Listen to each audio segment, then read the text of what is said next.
All right, Andrew, my watch just struck 1 o'clock Eastern. Is it okay if I go ahead and kick us off officially here? Yeah, let's do it. All right, cool. Well, good afternoon, everyone, if you're on the East Coast, and good morning, I should say, if you're on the West Coast or somewhere in between. Thanks for being here for the first Bloomerang webinar of 2019. We're going to kick it off with a bang because we're going to be talking all about how to write effective web copy. So thanks for being here. And my name is Stephen Shattuck, and I'm the Chief Engagement Officer over at Bloomerang, and I'll be moderating today's discussion, as always. And just a couple of quick housekeeping items for you before we get started officially. Just want to let you all know that we are recording this webinar, and we'll be sending out that recording a little later on this afternoon, as well as the slides if you didn't already get those. So if you have to leave early, or maybe you want to be able to review the content later on or share it with a colleague or a friend, have no fear. I'll get all that good stuff in your hands this afternoon, I promise. But most importantly, if you are interested in sending questions and comments our way, please feel free to do so. You can chat in right there on your webinar screen. We're going to try to save a little bit of time at the end for Q&A, so don't be shy. I'll be keeping an eye on that throughout the hour or so, as well as the Twitter feed. If you'd rather tweet us, do that. I love it. I'll keep an eye on the Twitter feed as well. You can use the hashtag Bloomerang or just send us a message right at Bloomerang Tech. And one last bit of housekeeping. If you have any trouble with the audio through your computer speakers, we find that the audio by phone is usually a little bit better quality. So if you have any trouble, try dialing in by phone. If that's comfortable for you, if you don't mind doing that, give it a try before you totally give up on us.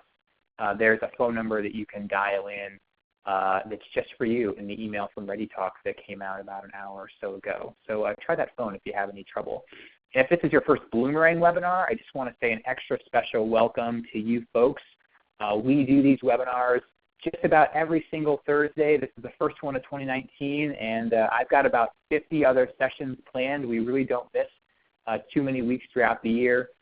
One of my favorite things we do here at Bloomerang, but what we're best known for is our donor management software. So if you are interested in that, or maybe just kind of want to take a look at our offering, check out our website. You can watch a quick video demo and see the software in action.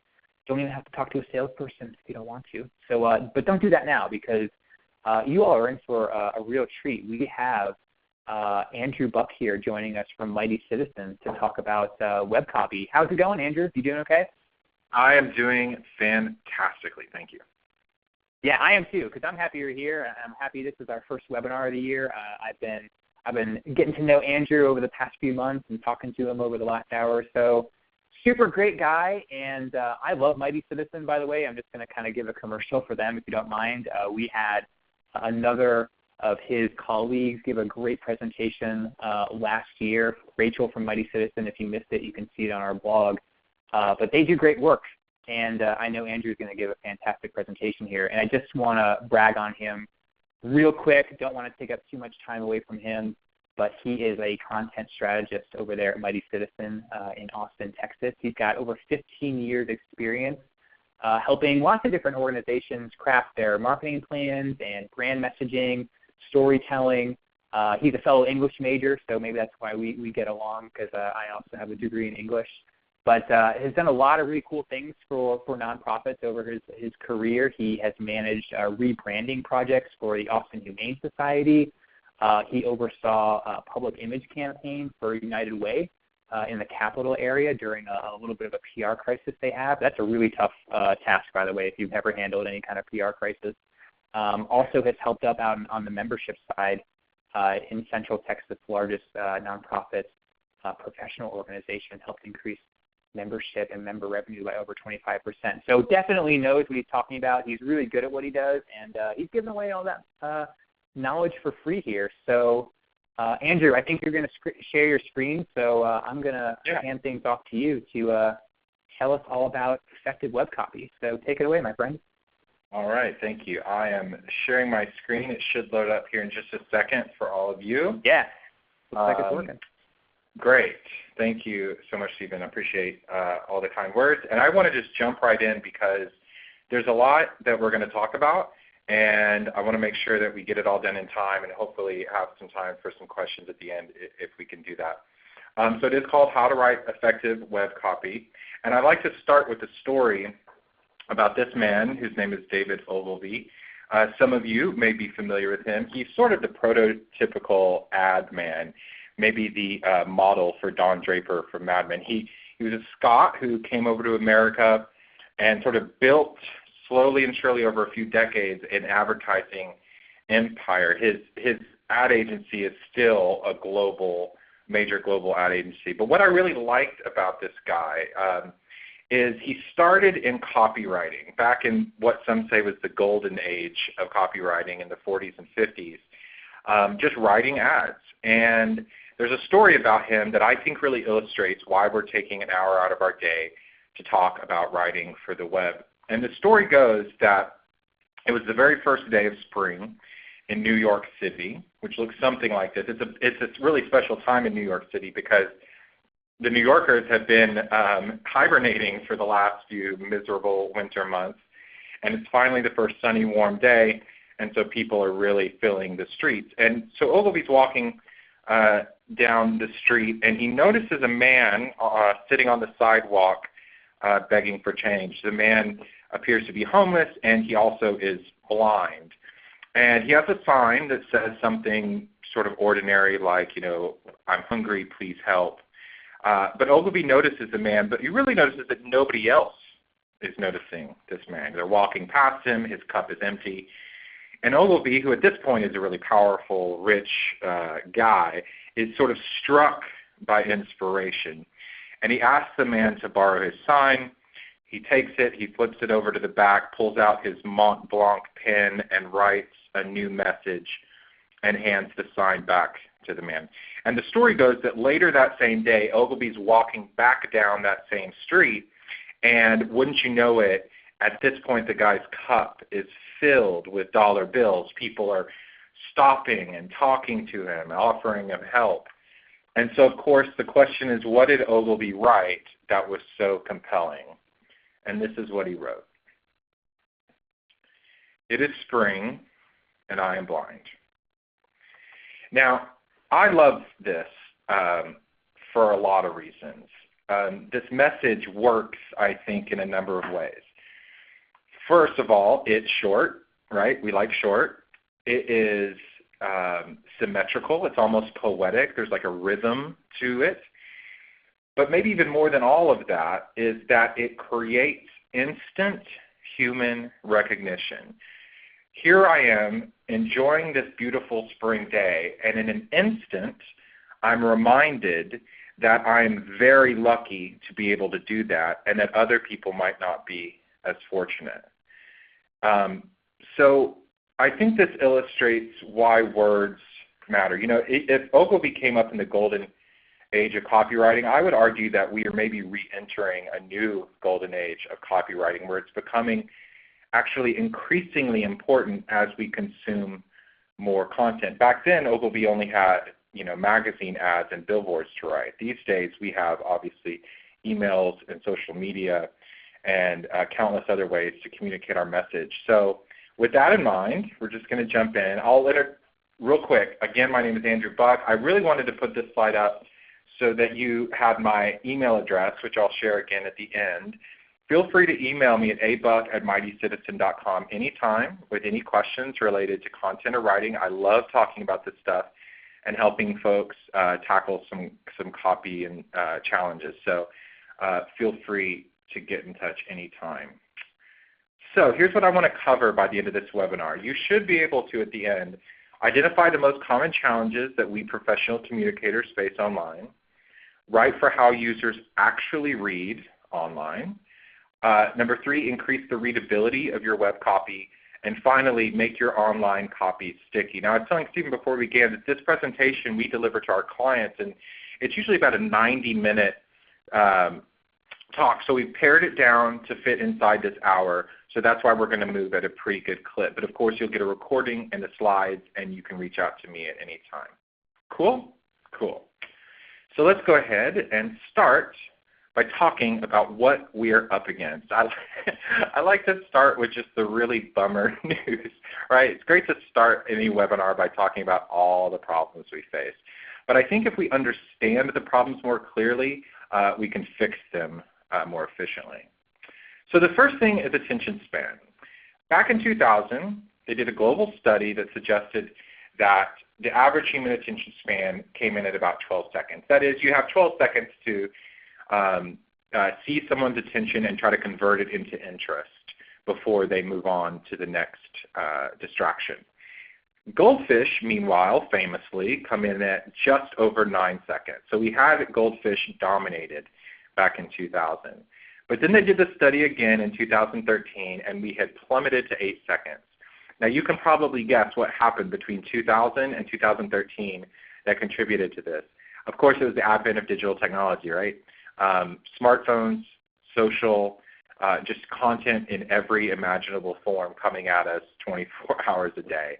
So the human attention span is very, very short these days. We can't even beat the goldfish. And that means that you as a marketer or communicator have precious few moments to really grab that attention, right? So we're going to keep that in mind. Number two is just what we're up against in terms of the content glut. So every 60 seconds you can see there, all of this content makes its way onto the internet. 204 million emails, 4 million searches on Google, 2.5 million content shares on Facebook, 571 websites come online, and my favorite is that last number there, 217 new people begin using the mobile web every single minute. So it's not that you're just competing with other nonprofits, especially those that maybe align with your mission.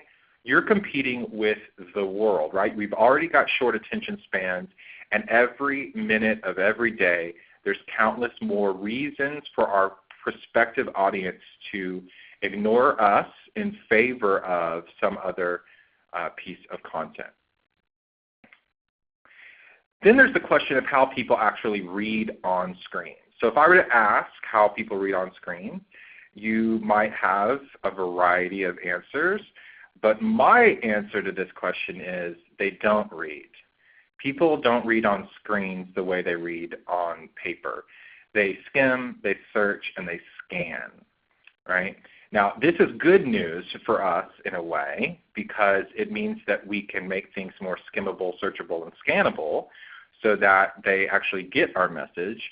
But it also means that we have to stop thinking about writing for the web the way we think about writing, for example, an annual report or certainly something like a novel or a short story, right? People just don't read that way on screens. So that's that. Then there's the question of literacy levels. So I'll give you all a second to think of what your answer might be to the question, what grade level does the average American adult read?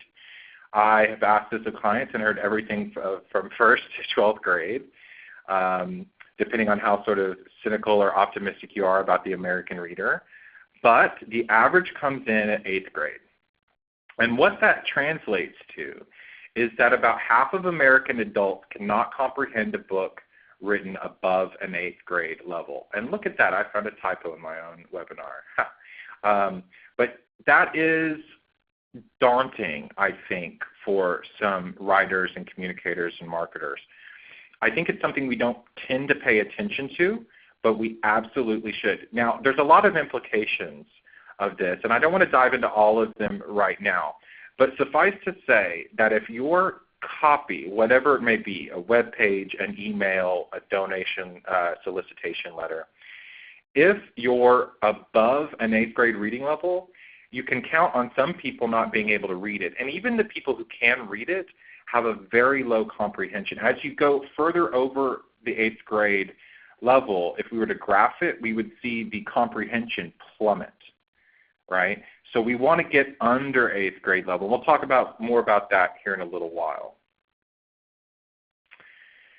Okay, we're still talking about what we're up against. And I want to tell a story about Nora Ephron.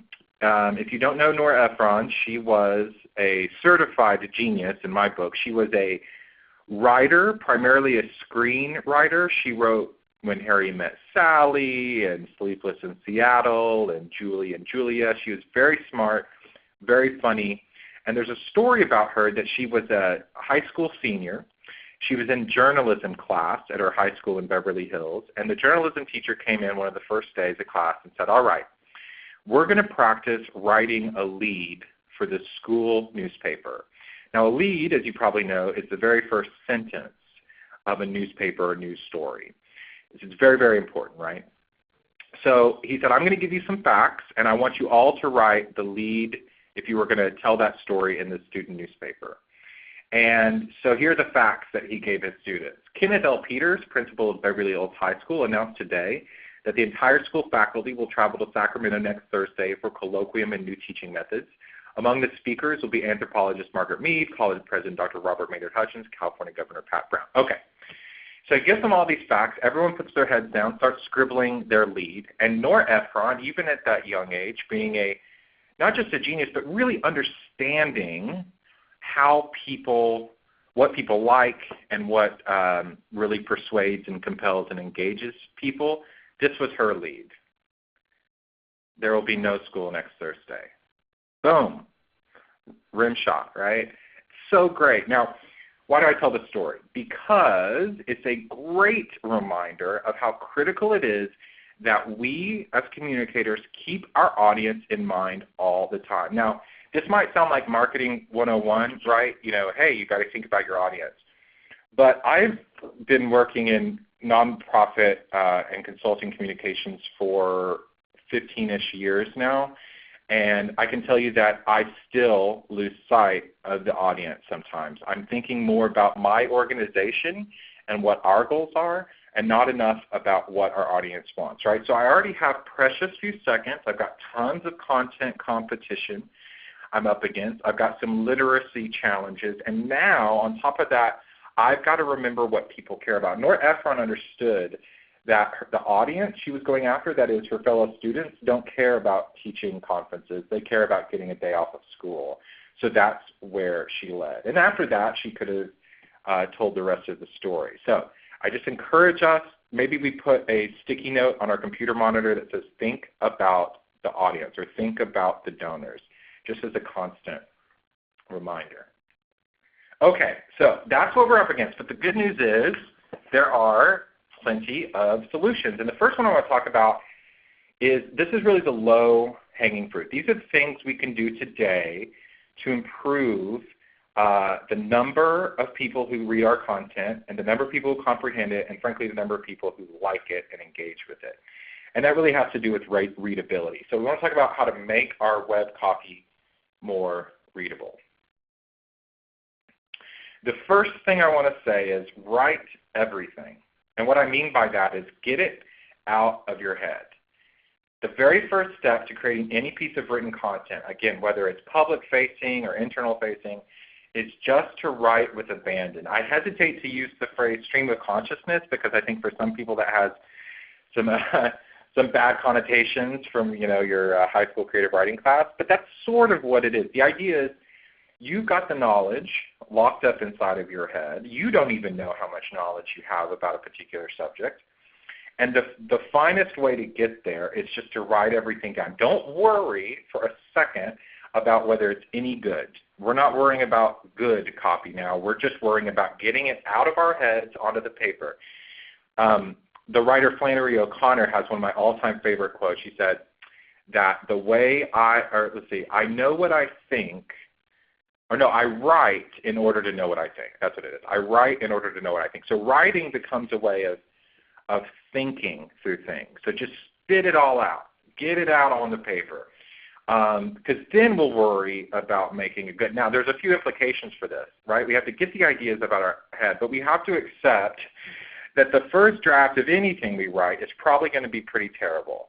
It might have plenty of typos and usage errors. It might be inaccurate. It might be incomplete. It might be too complete, right? It might be overblown. There's lots that can go wrong in a first draft. But the good news is nobody that you're going after is ever going to read your first draft. Maybe your colleagues and your coworkers will as they help you, but that's it. So we just have to just accept and internalize that reality. And really you have to smother your inner editor. Listen, I'm very guilty of this. I will sit down to write something. I'll write a sentence, the first sentence, and then I will stop and obsess over that sentence if I'm not careful. So this is something I have to remind myself of. Just get it out. Okay. Then our job, secondly, becomes to Cut, cut, cut, cut, cut. I would encourage you to try to cut 50% of the words from your first draft of something to your second or final draft. I had a college professor who told me when we had to edit each other's essays every week, and he said you should cut 2 out of every 3 words, which I think he knew was a little insane. But if we aim for 2 out of 3, maybe we land around 50%. So if you aim for cutting 50% of the words, maybe you land around 30 or 40%. We're going to talk in a minute about how important it is to have short copy, but suffice to say, I think this is probably the top 2 or 3 lessons that I would share with you today, that I really think we need to cut and we need to get things shorter. And that's because shorter copy is easier to scan and it naturally has more energy. The main reason we're cutting for web copy is to make things more likely to be read and understood. But the side effect of that is short copy tends to have more energy and personality, which is something that we all need, but I can tell you that nonprofits especially could do a really good job at, because they have so much to say, right? It's just how they say it. I'll give you an example of what I mean. Here's a sentence that you might read in like an instruction manual online or something. So it says, please note that although Chrome is supported for both Mac and Windows operating systems, it's recommended that all users of the site switch to the most up-to-date version of the Firefox web browser for the best possible results. Okay, pretty standard sentence. It's not a terrible sentence. We more or less understand what it's saying. This sentence has 41 words, right? So we've got a 41-word sentence. But we can edit it and cut it and get it to this. For best results, use the latest version of Firefox. Chrome for Mac and Windows is also supported. Now, this version has 17 words, which means we cut 59% of the words. For web copy, this is a good job. And notice that we didn't lose any of the meaning, right? We didn't lose any important details. The gist was conveyed. In fact, in this instance, pretty much everything was conveyed. But we were able to get it shorter. It's clearer. It's easier to understand, and it's easier to scan. And that is what we're after when we're writing for anything that's going to be read on a screen.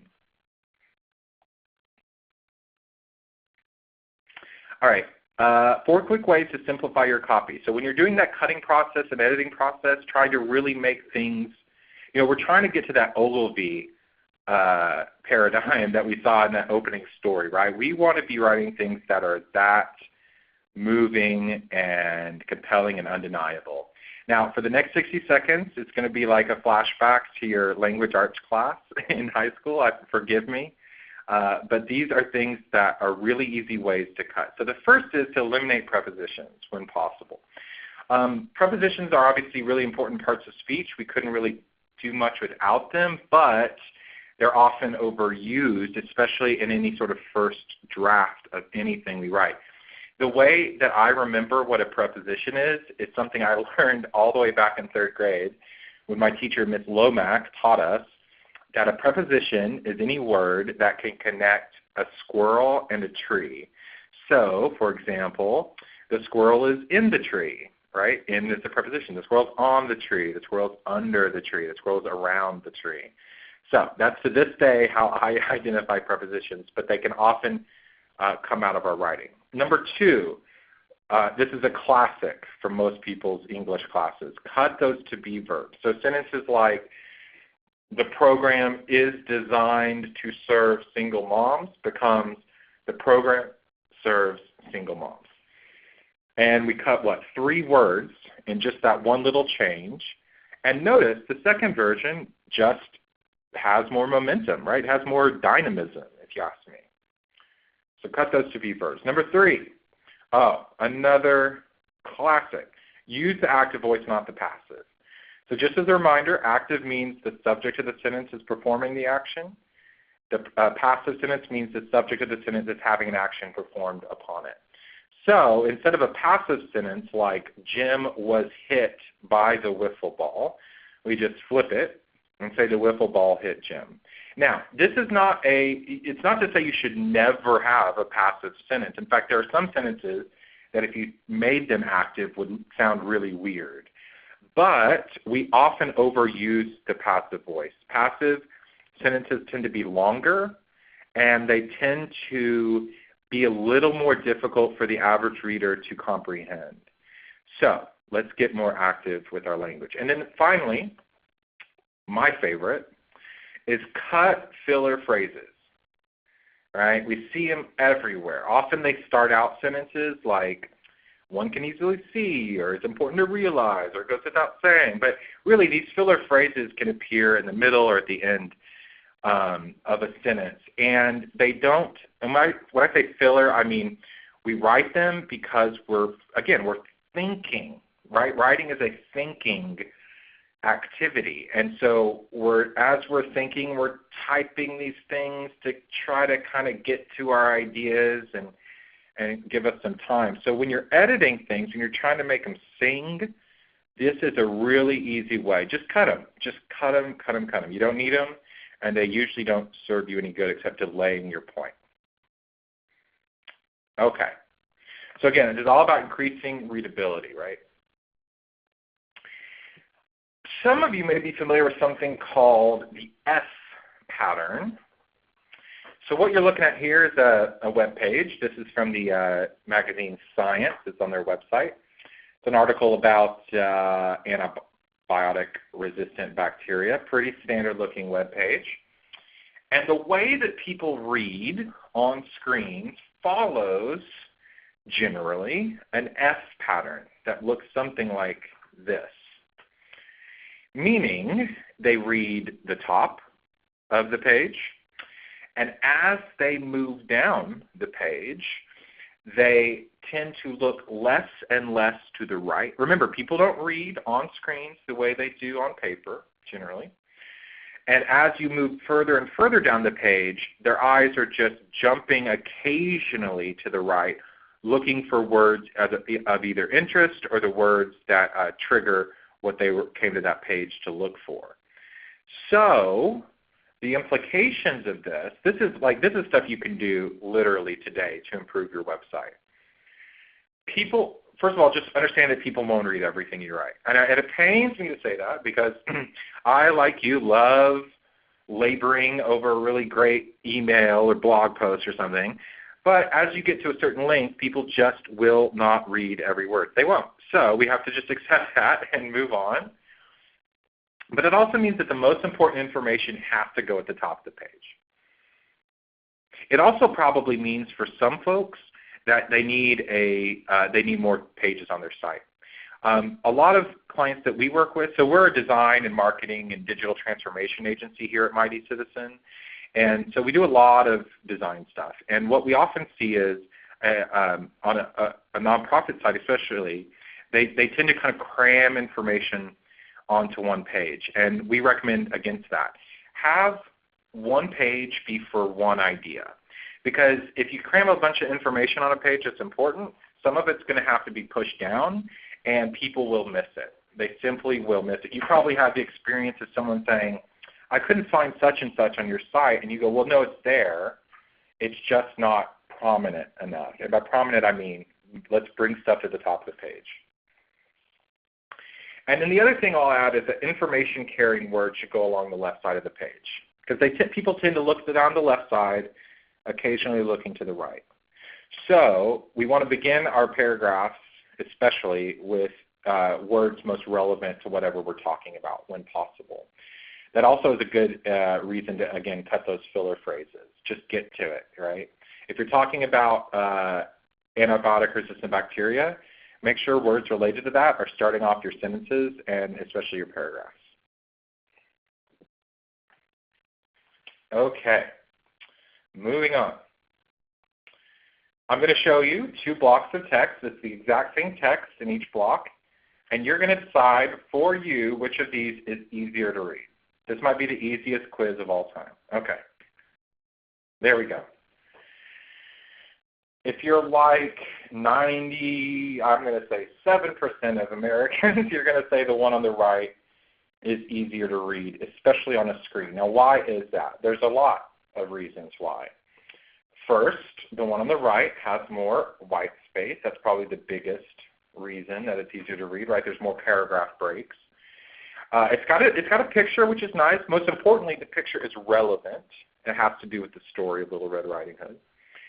A few other things. The one on the right has what we call a sans serif font, right? A font that doesn't have the little hooks at the ends and edges of the letters. The one on the left might be easier to read if it was printed out. But again, because we're on screens, the one on the right still works. And I just noticed another typo. Goodness gracious, I'm so embarrassed. And there's other things that we could do to the one on the right to make it even more readable. And when I say readable about screens, you can just substitute in your head the word skimmable or scannable, because that's really how people take in information. And so we're going to use structure on our pages, on our emails, even to some extent with direct mail. Even though people do read differently on paper, because of the nature of sort of direct mail appeals, it's important for people to be able to scan the ideas because, again, you have very few seconds to convince them not to toss that letter into the trash, right? So add more white space, more paragraph breaks than normal. If you go, for example, to the Mighty Citizen website and you go to our blog, which is called Insights, you'll notice that we have, it's not uncommon for our blog articles to have just one or two sentences per paragraph. It might feel a little unnatural at first, but remember, we're trying to increase the white space, increase the scannability, allow people to hunt and peck as they see fit. Next, you want to break up text with images, but only relevant images. Please stop using cheap stock photography because not only do people not like it, they don't actually see it. There's the study that came out, I think it's from Norman Nielsen, I could be wrong about that, a couple years ago that said people these days are so savvy they don't even see bad or irrelevant stock photography. Number 3, add scannability. So that's things like headlines. Oh, here's a big one, subheadlines. Add subheadlines, right, down the page. Break it up into sections and title those sections. Lists are great, bulleted lists, numbered lists, stuff like that. And then, of course, you can get creative. You can use pull quotes or some stylish button design. Video, of course, is increasingly used. But really, we want to think about, it's not just about what we write, it's how we present it. That's just, frankly, it's probably even more important in the long run to how many people read and comprehend your content, that it is easy to read. By the way, side note, if you're sending out solicitation emails, most people are going to see those probably on their phones, and I'm subscribed to a ton of nonprofit email lists, and the ones that I pay attention to are the ones that are nice and big and easy for me to read on my phone. I get emails all the time from nonprofits that have probably really great content, but it requires me to pinch and zoom and scroll, and it's really unlikely I'm going to do that. Depending on what the message is or who it is. But please make things really big, clear, and scannable, and you will increase your readership, guaranteed. Okay. This is the last section. It is 12:33 here in Austin. I want to get through this in 20 minutes, so I'm going to move at a good clip. Forgive me in advance. Okay, so what do I mean by sticky? Well, I want to start by introducing you to an idea called the curse of knowledge. And the curse of knowledge basically says that once you know something, it's impossible to imagine what it was like not to know that thing. Now, it's not saying it's hard, it's saying it's impossible. The human brain doesn't quite work that way. We can't unknow. I mean, we can forget something, right, of course. But once we know something, we can't imagine what it's like to be in the state of not knowing it. And in a nutshell, I think this describes what marketers do for a living and development folks as well. Because our job every day, right, we spend 40-plus hours a week thinking about our organization. Who are we? What do we have to offer? How are we going to get new donors? How are we going to get new volunteers? We think about it constantly. The people we're trying to reach, don't think about us at all. Or maybe they think about us very rarely or just briefly, and maybe only when they happen to see something from us. Right? That's a big gap. And our job as marketers is try to almost metaphysically understand what it was like not to know something so that we can then figure out how do we get people to know that thing? What's the most effective way?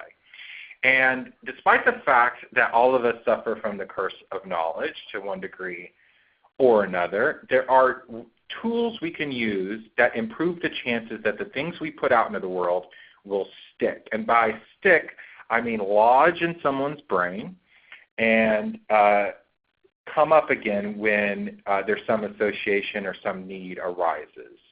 Like Miss Lomack taught me about how to learn prepositions with the squirrel in the tree. That was, that was almost 30 years ago that happened. And I'm still remembering it because it stuck. So, sticky content, and you might recognize this if you've read the book Made to Stick. We're going to use some examples from that fantastic book. There it is. It's by two brothers who are sort of sociologists, modern cultural anthropologists, Chip and Dan Heath. It's a great read for anyone who communicates for a living. I cannot recommend it highly enough, and frankly, you'll read it in probably a weekend. It's a nice, easy, breezy book. But they introduce some concepts, and you notice that the elements of sticky content almost spell the word success, almost. Simple, unexpected, concrete, credible, emotional stories. So I want to take a minute to talk about each of these so that we can begin to think about how they relate to our marketing efforts and our marketing content. Okay? So we're going to move through this now. We're going to start with simple, of course. Actually, just before the call, Stephen was telling me he likes to fly Southwest Airlines. There's a great example that really embodies how important simplicity is and what we mean by simple in this context. The CEO, the founder of Southwest Airlines, was a man named Herb Kelleher. In fact, he recently passed away. And he was kind of a real visionary. And Southwest Airlines is the largest airline in America. And when he founded it, he said that we will be the low-cost airline. That was his simple idea. That was it. We will be the low-cost airline. And there was a story that one of his underlings or something came to him one day and said, Herb, we did a survey and our passengers said that, gosh, they would really love a chicken Caesar salad on the flight. And Herb said, that's great. I love chicken Caesar salad. Let me just ask you a question. Would that cost any more money? And they said, well, it would only add 50 cents each ticket. And he said, we're not going to do it, right? We're not going to give them that chicken Caesar salad because it will increase ticket prices. We're not doing it because it violates our rule, our simple guiding principle of being the low-cost airline.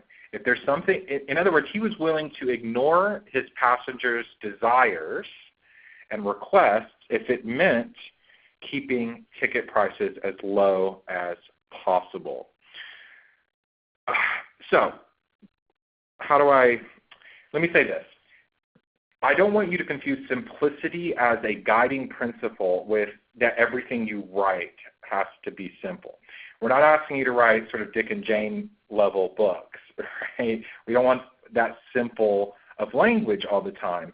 What we do want is to have a clear, simple, compact, and so simple in this sense means, doesn't necessarily mean short, it means compact, right? It means that it's a singular idea that we're trying to communicate. I think something that happens for a lot of marketers in a lot of industries is that they think so much about what they do that they feel like they have to constantly change and expand their message. But remember, we're talking to people by and large who don't know us yet or who barely know us, who don't really care too much about what we have to say until we convince them otherwise. And if we shove a bunch of ideas at them at once, they won't remember them. I think Bill Clinton once famously said, if you say three things, you say nothing. So of the elements of making copy sticky, this is the one that probably is the most sort of high-level strategic guiding idea as opposed to something more detailed and tactical. But I want to encourage you to simplify individual pieces of content around a single idea. I think it'll go a lot further. Okay. Now, this is the tricky part. I'm going to try to show, I'm going to back out of my, I'm going to show you 2 quick 30-second videos. And we ran this before to test it, and the audio was not great. I have to admit that. I've got it up to my phone. I'm going to play this video. If you can't understand it, don't worry. We will talk about it as soon as we've watched these 2 videos. Here we go. In an effort to get people to remember our name, Outpost.com, we contacted the local high school marching band and asked them to help us out. And to help make this memorable, we decided to release a pack of rabbit schools.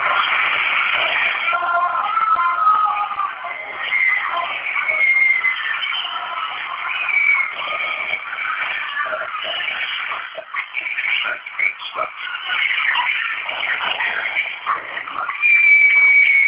Okay, so that was the first commercial. Again, apologies if the audio was a little wonky. I'm going to show you a second one here. These are both kind of older commercials. Introducing the all-new Enclave. It's a minivan to the max, with features like remote control sliding rear doors, 150 cable channels, a full sky view roof, temperature-controlled cup holders, and the 6-point navigation system. It's the minivan for families on the go.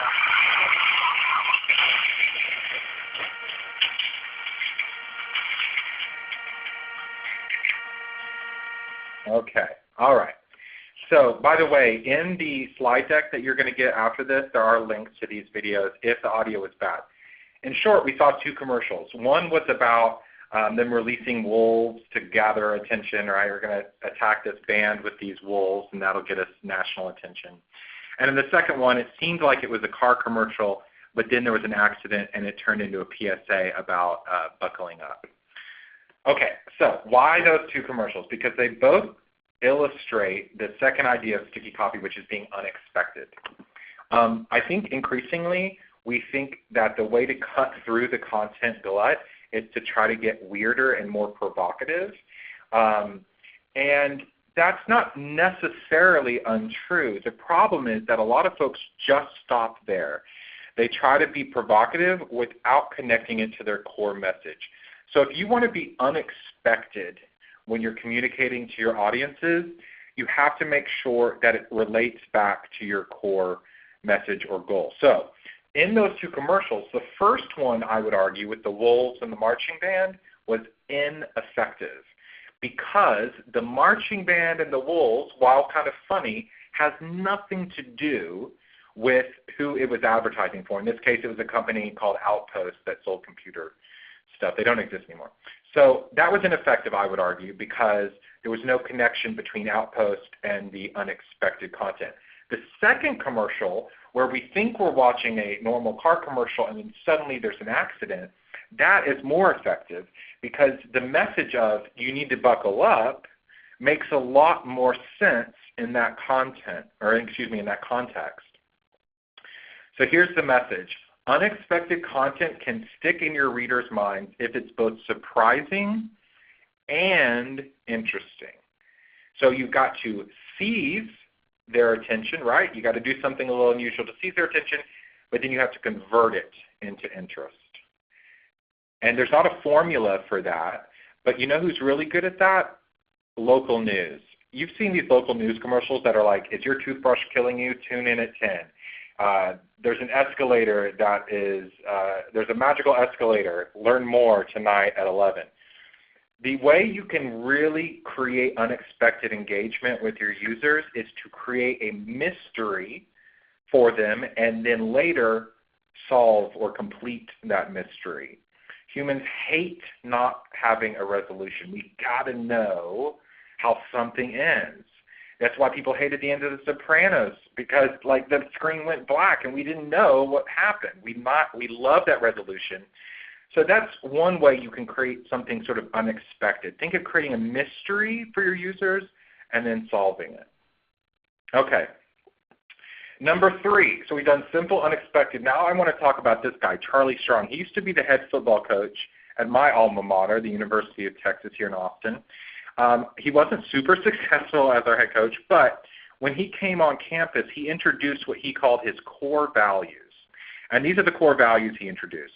No drugs, no guns, no stealing, no earrings, attend class, and treat women with respect. Now, a lot of people made fun of him because they said, well, those aren't even values. Those are just rules. And besides, like head football coaches, they're supposed to say things like, we're all about brotherhood and discipline and hard work and sacrifice and focus. But Charlie Strong said, I can stand in front of a room of 50 football players, say that our main value is, discipline, and now I have 50 different interpretations of that word. So that's what we're talking about here, concrete language. Simple, unexpected, now we're on concrete language. And this is probably my favorite of the 6 because it's so often ignored. Charlie Strong said, listen, my idea of what it means to work hard is different than the person next to me. But if I say no drugs, that's concrete. That has real physical presence in the world. There's no gray area there, right? I would encourage all of you to look for opportunities to use more concrete language. Here's another example. If I image search the word helpful on Google, I'm going to get all these sort of random collection of diverse images that aren't really connected because the word helpful is not concrete. But if I search a concrete term like V8 engine, guess what I see? A bunch of V8 engines. So concrete messages are immune to user confusion. And that's why nonprofits tell so many stories about their constituents and their clients because there is no mistaking concrete objects in the real world. Okay. Simple, unexpected, concrete. Now we're on the second C, which is about credibility. Credibility is important for nonprofits because you're trying to get people to give you money in exchange for basically nothing tangible. So external credibility wins every time. Testimonials, awards, reviews, your guide star rating, stuff like that. External credibility is what you want the most of. You want other people talking about how great you are as an organization. But there are some ways to develop internal credibility. The first is to provide details. I'm not going to spend much time on that except to say that if somebody has a lot of details, we tend to trust that they know what they're talking about. And that's not to say you should cram details on every page, but when it's important for you to come off as especially credible, details are one way to get there. But I do want to talk just for a second about data and statistics because I think there's a great opportunity for not-for-profit organizations to do more with data. Sometimes you'll see like, hey, we put up an infographic, and you go look, and the infographic is really just a bunch of different font sizes and colors. No, an infographic is supposed to use images to really illustrate data. So how do you do this well? Here is one of my all-time favorite pieces of content. So a few years ago here in Texas, there was a bunch of rain in the month of May. May would just rain from beginning to end. And the newspaper and the National Weather Bureau put this together, and they could have said 35 trillion gallons of rain fell on Texas in the month of May. But that is meaningless. Just sharing data with your users, usually, depending on what it is, there are some exceptions, but most of the time I think it falls flat because there's no context to it. I don't know if 35 trillion is a lot or a little. It's such a big number, and it's removed from my day-to-day world that I don't understand it. So what they did is they said, well, just to put that in context, that's like we could cover the entire state with 8 inches of water. Or we could, the one on the bottom there is like, in the left is like, that's enough to cover Manhattan 4 times the height of the Empire State Building. But the best one is the lower right. That's enough to give every human being on earth 8 glasses of water every day for 25 years. Wow. Now suddenly that number comes to life for me. So I want to encourage you to look for ways to establish credibility and I know that y'all have data. I mean, nonprofits are drowning in data a lot of times. Share that data by connecting it to something that your users already know or understand, or at least connect it to something that is contextual. Simply plopping down, 44% of our clients graduated high school early. Well, is that good? I don't know. But if you can connect that into some other context that is more engaging and interesting, suddenly people will start to kind of understand or at least engage with that data. Okay, we're almost near the end here. I've got two more things I want to talk about. The first one is emotions. So I would argue that there is no proactive action that we take as humans that doesn't have an emotional component. And by the way, the emotions are mad, sad, glad, and afraid. Those are the four basic emotions, and every other emotion is basically like a combination or a shade of those. But listen, I understand that we as marketers are sometimes worried about using emotional appeals because we don't want to seem manipulative or exploitive or craven. But I would argue that it is irresponsible of us to not use emotions because they are such compelling drivers of human behavior. From the smallest to the biggest action, and especially an action like donating your hard-earned money to a charitable organization, that is an emotional decision on some level, even if we're not fully aware of it. I'll give you my all-time favorite example of this. You may know the Truth Initiative. They try to get teens to stop smoking by using very emotional appeals that play on fear and anger, maybe even sadness in some cases. Here's an example of one of their ads. They've been around 20-odd years doing really good emotional, provocative communication. Now, the same time that the Truth Initiative came out, another anti-teen smoking campaign called Think Don't Smoke came out. They ran commercials for years. So you have these two competing campaigns, and this one was more traditional. It was about the sort of, it's what you would expect when you think of a Don't Smoke commercial. And this was actually run by the company Philip Morris. They were forced to run anti-teen smoking campaigns in the 90s. Well, when they studied this back in 2013, they found that teens exposed to the emotional campaign were 66% less likely to smoke, while teens exposed to the more rational, logical, the one that had the word think in its title, were actually 36% more likely to smoke. Imagine that. So the point here, of course, being that we don't want our users thinking, we want them feeling. And as long as we're not lying or stretching the truth, as long as we're being honest and authentic, then we should also admit that there's an emotional component to our work. I mean, we all have seen Sarah McLachlan singing on the SPCA commercials. That campaign was wildly, it still is wildly successful. Okay? Last thing. I'm going to move through this here. Go to the last one. Yeah, stories. Okay, so how you share your message tells people how to respond to. We talk about stories and storytelling all the time in the nonprofit marketing circles, right? We hear it, we're probably sick of that word. But the truth is that stories are wildly powerful. It's how humans have communicated since the beginning. It's how we still teach children things, is through storytelling quite often. But what's great about stories is that how you share your message tells people how to respond to it. So if you make a claim, then you're asking your users to argue with you over the facts. But if you tell a story, you're asking folks to see things from your point of view. And that's the difference. That is a key difference. We talk about the word engagement. You know what engagement really is? It's getting people to see things from your point of view. And the way to do that is to tell a story. Because here's why. Quick little exercise. We're going to take 2 minutes to do this, and then we'll wrap up. I want you sitting there at your desk right now to imagine the following things. Imagine a flashing light. Imagine someone tapping on your skin.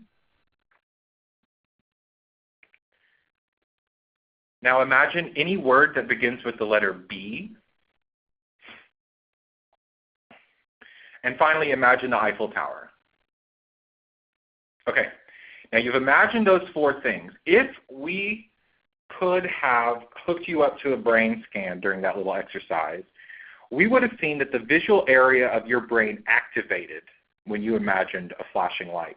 And when you imagine someone tapping on your skin, the tactile area, the part of your brain that processes touch, would have lit up. If we had a camera on you, we would have seen that when you thought of a letter that begins with the letter B, your lips would have moved, maybe even just barely. And then finally, when you imagine the Eiffel Tower, our camera would have noticed that you looked up briefly and slightly. It happened. And why? Why does this matter? Because the human brain is the world's most powerful simulation machine. It's why we learn how to fly a plane by using a flight simulator instead of flashcards. Because as far as the human brain is concerned, thinking or imagining doing something is the next best thing to actually doing that thing. And from a brain scan's point of view, there's almost no measurable difference between the two. So that's why storytelling is so powerful, because the moment you start telling a story, people begin to simulate it in their head. They can't help it. They're sort of painting the picture as they read it, and now you've engaged them, right? That's why nonprofits are so keen on telling stories, and please keep it up. Now, how you tell your stories, what stories you tell, those are other questions, of course. But stories always, I shouldn't say always, most of the time I would argue storytelling will beat out claim making any day. I'm going to move through this in here quickly because we're running out of time. Here's my sum up slide. Our job is to make it as easy as possible for people to understand our message. The writing is in the rewriting. Get the ideas out and then edit them. Cut your text and use page structure. Those are things you can do right now, today, and it will increase visitorship and readership. And remember the elements of sticky copy, the things to fight that curse of knowledge. Try something simple. Try something unexpected. Be more concrete. Help further establish your internal credibility. Use human emotions to persuade people to do good things. And finally, tell more stories and tell them more often. We have put together a page on our site, mightycitizen.com/Bloomerang. We've got a number of free resources that you can download. There's a fundraising campaign worksheet there. I believe there is a website evaluation kit. And of course on our site we've got a number of other free resources that you can download at any time. Whew, I'm looking at my clock. It looks like there's 3 minutes left in our hour. And I want to thank you all for paying attention. I know it's hard to do that at your computer for a whole hour, so I really appreciate those of you who stuck around. And I'm going to shut up now and see what Stephen has. Well, thanks, Andrew. That was awesome. No need to shut up. I could listen to this all day, but I know we're getting close to the hour. So thanks for hanging out with us. We did have a couple questions. We kind of got time for maybe one or two. Okay. But definitely I would encourage you all to reach out to Andrew, obviously a wealth of knowledge, and check out the Mighty Citizen website because I can vouch for the free resources there. Lots of good stuff for sure.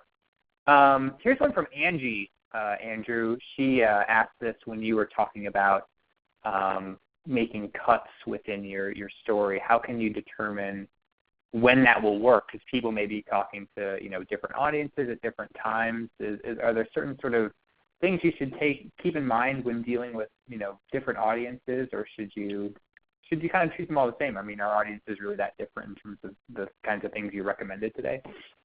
Yeah, that's a great question. It's a little difficult to answer without knowing the particular context or the details of Andy's situation. Yeah. In my experience, a story well crafted and told, whether it's written, pictorial, video, kind of transcends most audience types. I also feel like, although what motivates certain audiences might be a little different, I think we're all a lot more similar. I think sometimes we overthink segmentation in our communication. So I'm sorry I don't have a more detailed answer for Andy except to say email me about it and we can certainly talk it out more. But I generally think that you don't have to rework your client stories for different audiences too much. But of course, there will be some exceptions to that. Makes sense. Here is one from Melissa here. Andrew, wondering if you have a favorite plot structure that you like to use when you're writing for nonprofits, specifically anything that you personally maybe like to use for your clients, any secret sauce you wouldn't mind giving away? Yeah, I'll just vomit a few things that come to mind. So I'm a big fan of the classic hero's journey. I think the one that was sort of most famously outlined by Joseph Campbell. The reason that one is so famous is because, like, it's worked since humans were able to communicate. So you can never go wrong with that. And there are, of course, different elements. There's another great book called, what is it? I think it's called Tell Your Story Brand. That is sort of a simplified version of the hero journey that I've played around with some of our clients. It seems to have some success. The other thing I'll add is I generally think that we need to raise the stakes more right off the bat in a story, meaning we need to establish the problem or, what's bad about the beginning of this person's story so that there are stakes. There's nothing worse in a story where there's nothing on the line, where whether the hero fails or succeeds doesn't matter too much one way or the other. So between sort of following a hero's journey, introducing us to people, and by the way, that's the other thing. A story has to have a hero, and the hero is your clients and the people you serve. It is not your organization. That's one of the things we skip through quickly there at the end. So make sure you're focusing on the people you're serving in your storytelling, raise the stakes right off the bat, and then resolve, I should say, the story at the end. I hope that's a little helpful. But again, happy to talk about this more with anyone in more detail later. I love it. Man, this is awesome. It's a little after 2, so I want to be respectful of everyone's time. I think we'll call it a day there. Definitely reach out to Andrew because obviously he knows his stuff. So thanks for hanging out with us, Andrew. It was a lot of fun. And thank you, everybody, for sticking around. Thank you, Stephen. And go Bloomerang. Yeah, go Mighty Citizens. Yeah. I appreciate it. And Andrew, I'll see you in a couple months, and hopefully I will see the rest of you next week because we've got our 2019 webinar schedule up and running now. We're back same time, same place 1 week from today with Marcy Heim, one of my favorites. She's going to be talking about that first face-to-face meeting with a big donor prospect. Normally a nerve-wracking experience, but she's going to break it down and give you some helpful tips to make sure that meeting ends successfully. So check that one out. We'd love to see you again next Thursday. If you're unavailable or maybe you're not quite interested in that topic, although I don't know why you wouldn't be, but that's okay. There's lots of other webinars on our schedule that you can register for, lots of fun topics we got planned for 2019. We'd love to have you back for another session.